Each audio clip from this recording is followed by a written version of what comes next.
Alimentary canal में जितने सारे ऑर्गन्स है उसमें से stomach is the widest organ and ये देखने में इंग्लिश अल्फाबेट की जो जे लेटर है उसकी तरह होता है।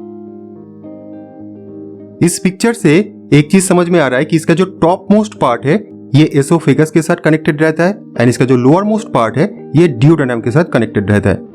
At the same time you can find out that there are two curvature, ठीक है, this one is the larger curvature और greater curvature and this one is the smaller curvature. तो जो ग्रेटर कर्वेचर है ये स्टोमक की anterior part में रहता है एंड जो लेसर कर्वेचर है ये स्टोमक की पोस्टीरियर पार्ट में रहता है।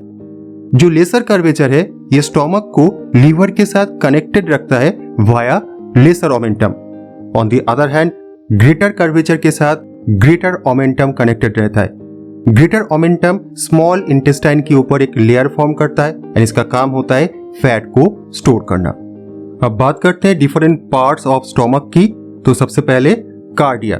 सो कार्डिया इज द रीजन जहां पे एसोफेगस स्टोमक के साथ कनेक्ट होता है एंड यहाँ पे एक लोअर एसोफेगल स्फिंक्टर और गैस्ट्रो एसोफेगल स्फिंक्टर रहता है जो कि गैस्ट्रिक जूस को एसोफेगस में बैकफ्लो होने से प्रिवेंट करता है।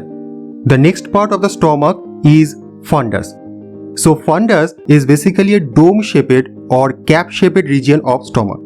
यहाँ पे डाइजेशन के दौरान जो गैस प्रोड्यूस हो रहा है या फिर एसोफेगस से जो खाना स्टोमक में आ रहा है वो टेम्पोररीली स्टोर होता है। So it is a temporary storage for ingested food and gas produced during digestion. The third part is the largest part of stomach and it is known as body. Body is the region जहाँ पे maximum amount of gastric juice produce होता है and it is the region जहाँ पे bolus chyme में convert होता है by means of mechanical and chemical digestion. तो चलते चलते हम पहुंच चुके हैं lower part of the stomach में एंड यहाँ पे सबसे पहले आता है pyloric antrum and then pyloric canal and together they form pylorus. Pylorus में एक स्फिंक्टर होता है जिसे कहा जाता है पाइलोरिक स्फिंक्टर। इस स्फिंक्टर का काम होता है काइम की movement from stomach to duodenum इसे कंट्रोल करना ताकि ड्यूडेनम में काइम की डाइजेशन एंड एब्जॉर्प्शन प्रॉपर्ली हो।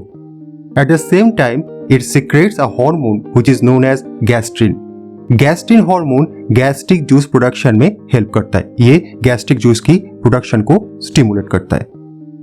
सो these are the different parts of human stomach. तो हमने इस वाले वीडियो में देखा था कि gastric glands are the integral part of stomach and they are responsible for production of HCl, mucus and enzymes and also some hormones.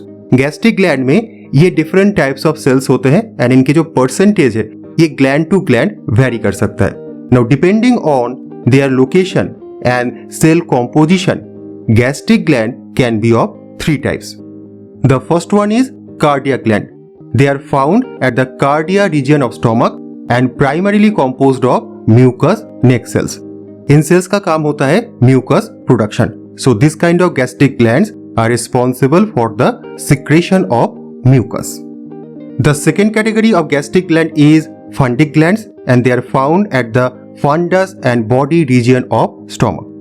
They are primarily composed of chief cells, neck cells and parietal cells. Chief cells are responsible for the production of enzymes and parietal cells are responsible for production of HCl. So fundic glands are responsible for the production of gastric juice.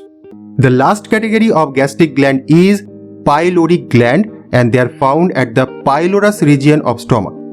They are primarily composed of neck cells and enteroendocrine cells. Now enteroendocrine cells से कुछ hormone secrete होता है जैसे कि gastrin. So pyloric glands are responsible for the secretion of hormones जो कि ultimately gastric juice production को stimulate करता है। तो भाई आज के लिए इतना ही, फिर मिलेंगे एक नए वीडियो में एक नए टॉपिक के साथ। Till then stay connected with कंसेप्टिव्स।